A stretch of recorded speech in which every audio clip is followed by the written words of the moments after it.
The views expressed on the Nova Society are those of the panelists and guests and do not necessarily reflect the views or opinions of the Phoenix Research Institute or any institution which any panel member is associated. Welcome back to the Nova Society. I'm your host, Dr. Brooklyn Ann Weldon, and I'm here with my panel, Dr. Scott Gershwer and Dr. Mark Bound. And today we will be answering listener emails, and we have a question from Thomas, who lives in Salt Lake City, Utah. Thomas asks, what are the broader implications of the recent U.S.-backed strikes on Iran's nuclear facilities? Could this trigger a wider regional conflict or shift alliances in the Middle East? That's a good question, Thomas. Yeah, Mark? thank you, Thomas from Salt Lake City, and thank you for using the word could, because I think that's the key word in this whole thing. Exactly. Is could. Right. Right. Yeah.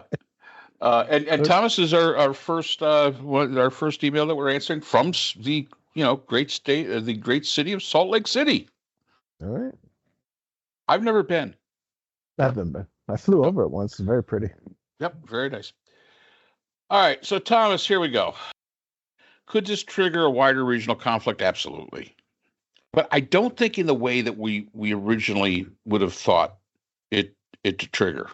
Because I think that Iran's into the game a little later than they'd like to be. Their proxies, Hezbollah and Hamas, and even the Houthis, are just not that effective right now.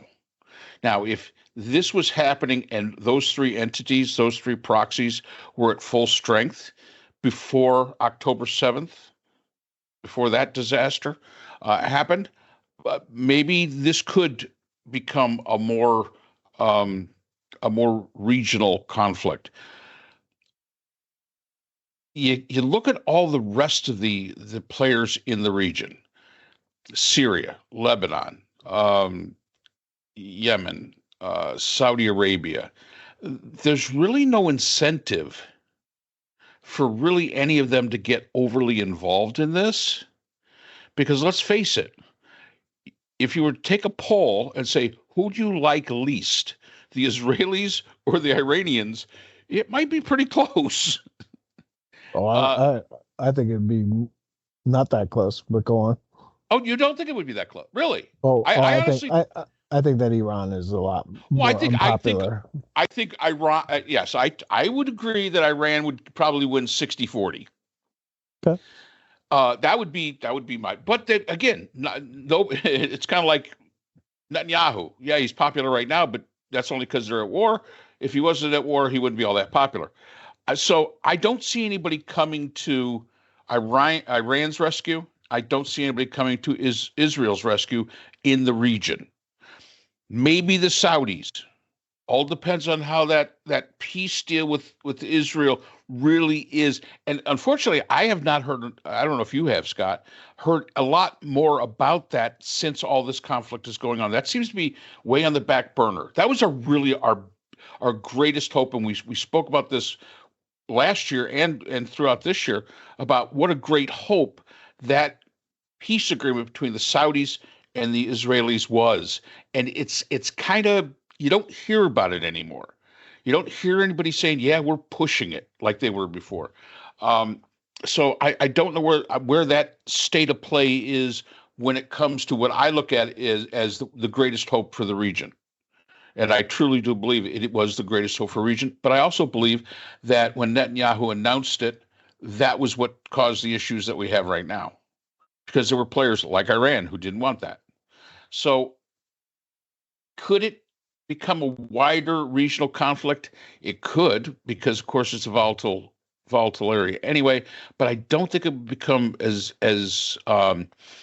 like the Yom Kippur War. It's not going to be like it was before, where all the Arab nations are against Israel. It's not going to be like that. I don't see that as an option. Yeah. So, I agree with you, Mark. I think that what's going on right now over there is that Iran has turned inward. And I think they realize that they've lost their proxies, so they don't have anything to hit back with Israel on. And they've got to shore up their own house, which they've been doing through aggressive executions of people that they're saying are spies, even though most of the people that I think they've hanged so far were actually in prison at the time and probably not in a position to help anybody out. But whatever excuse you have to hang somebody, I guess you should go ahead and do that. Um, the yeah, I mean, look, it's a hard line right now internally. But also, as I understand it, what they're doing is they're sending out pro-government preachers all around the country, and they're sort of preaching this sort of Shiite religious ritual, pre-revolutionary patriotic songs, iconography about how great it is to be Islamic, Persian, Shiite, whatever, Iranian, and the whole world is against them, and they're galvanizing their people together, and there's been, as you would expect, I think, a measure of rallying around the flag for a lot of people there who are were probably on the fence or even leaning towards, can we get rid of this extremist Islam and get something a little bit more Western here in Iran. That's probably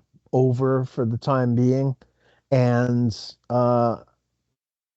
Trump the other day, it was maybe yesterday, amazing, said something along, it was like, there's so much going on, it's hard to figure out what day it was, that he doesn't think that Iran is ever going to reconstitute their nuclear program. He was pretty forthright about that, or forward about that. He said, that I think that's dead. They're not doing it anymore. And then in the next breath said Israel has the green light if they need to attack them again in case they do. So on the one hand, you say, oh, they're 100% dead. We've obliterated the program. They're gone. It's all gone. And in the next breath, you say, but we have a backup just in case I'm wrong, which I'll never admit to, of course, in that the Israelis have a green light to bomb them whenever they want to do. So, as usual, we're sending mixed signals. What would be great in the Middle East is if Israel and Saudi Arabia and the other countries could get back to the business that they had before the attacks a couple of years ago, and really try to put together a Middle East that is stable, prosperous, diversified. I think that's a big thing in Saudi Arabia. They want to diversify more rather than just being a petro state. They want to be a green power. They want to be a tech power. They certainly have the energy needed to run enormous data centers that are necessary for AI and other things. And they know that they can take a big step into the 21st century, which for them is a really big step because they're in like the 18th century. And but to do that, they have to make peace with Israel. And to do that, Israel has to grant the Palestinians a state of their own. And there will be the peace. Yeah. I mean, yeah, I think that's pretty much our idea of the state of affairs when it comes to the Middle East. Will there be shifting alliances? Again, I don't see it. Of course, we still have to see what Syria is going to do. I mean, they're in flux. It looks like it appears that the Iraqis are beginning to at least get some of their house in order. We still have the Kurds that are always up in the air, especially when we're talking, the problems that they have with the Turks. Again, I think a lot of this comes down to what the Saudis do. And I think that that's going to really have a huge impact. This is the time when the Saudis could step up and could truly be regional leaders and set this up. I truly, truly believe that. That this is the Saudis' time. If they wanted to be, the big player in the Middle East, This would be the time. The only question is, if you're the Saudis, knowing the history of the Middle East, do you want to take on that mantle? Because you may be biting off more than you can chew. I Right. mean, you know, they Yeah. might say, maybe being just sitting in the background, maybe that's the best thing for us because, yeah, okay, things are great today, but tomorrow, it's probably not going to be all that great. So, Right. Let's face it, the royal family there has spent a lot of money on weapons, but never or rarely deploys them and even has a standing army because of the threat against themselves that such a standing army could they're not ignorant of history. They know how they got the power there.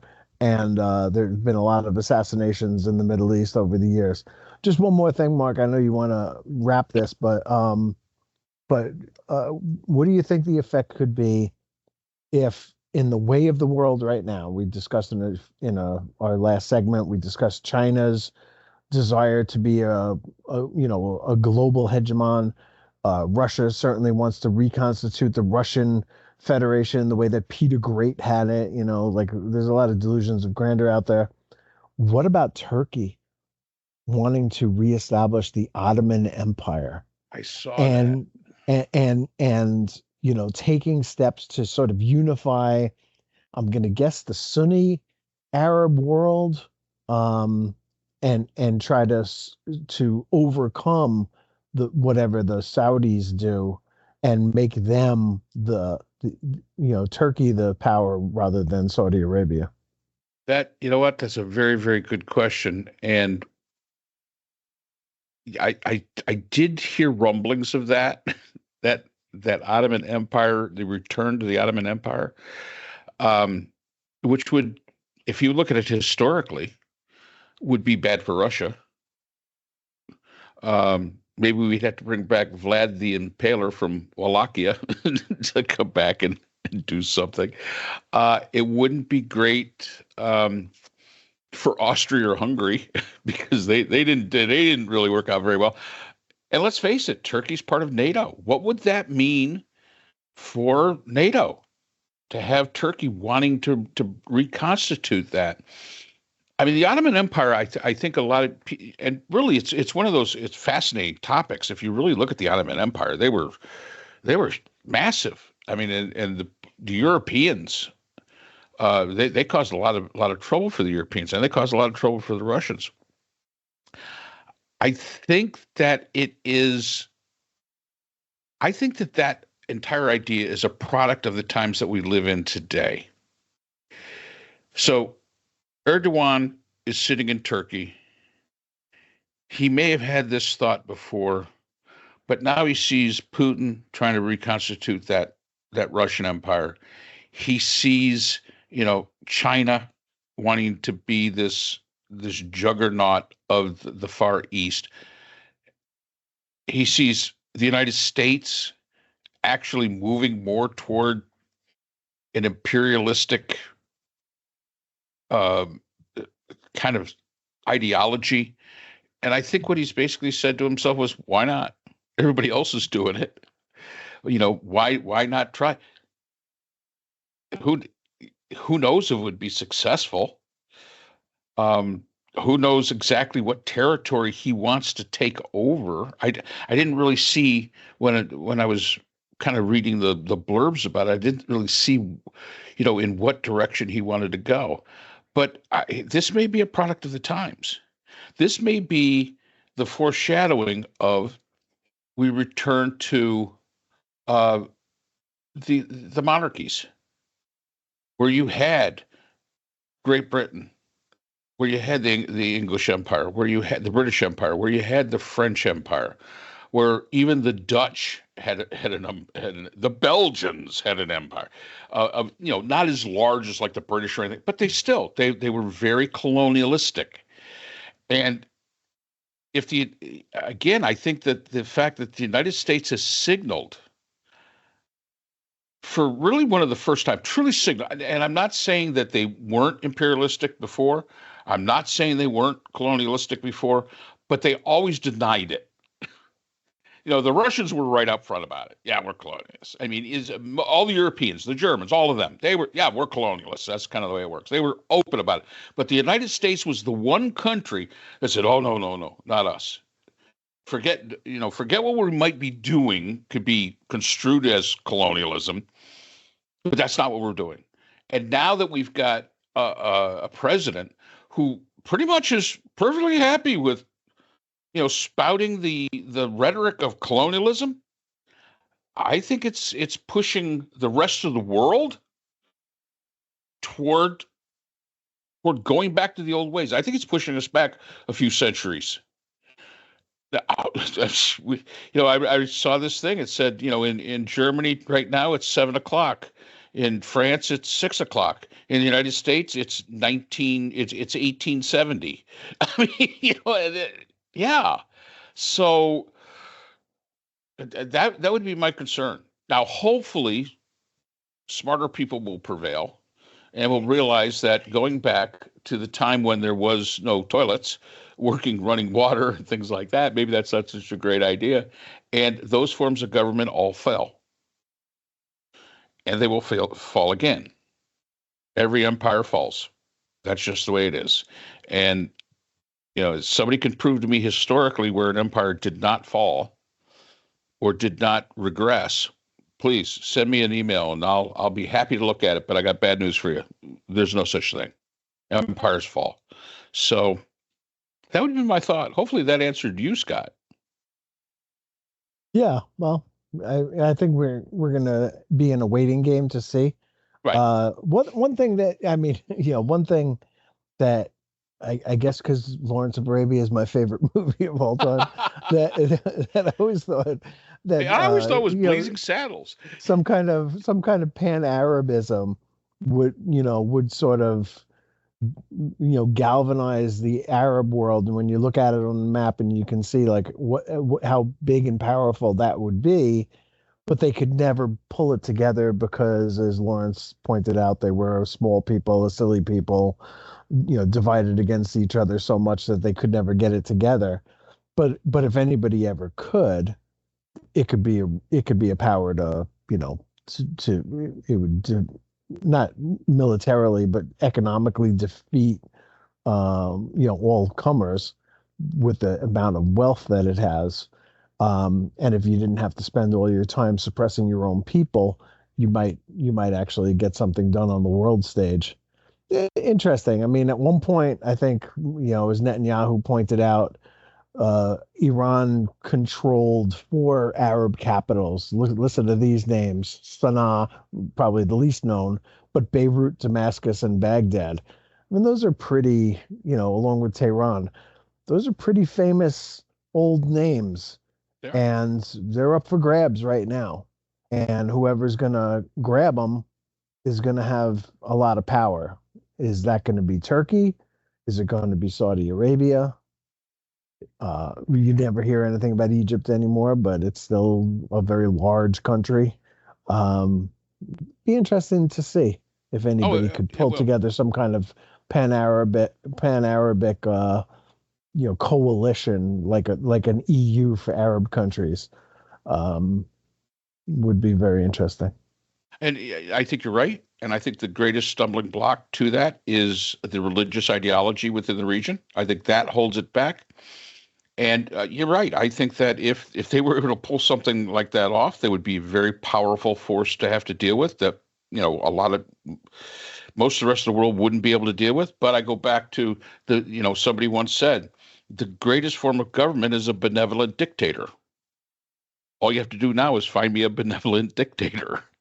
And I don't think we can find that. And I don't think you're going to find that I think that's a great idea. I think it's a possible idea, but I think as far as probable, probably not, simply because there's just too much conflict, and it is historic conflict.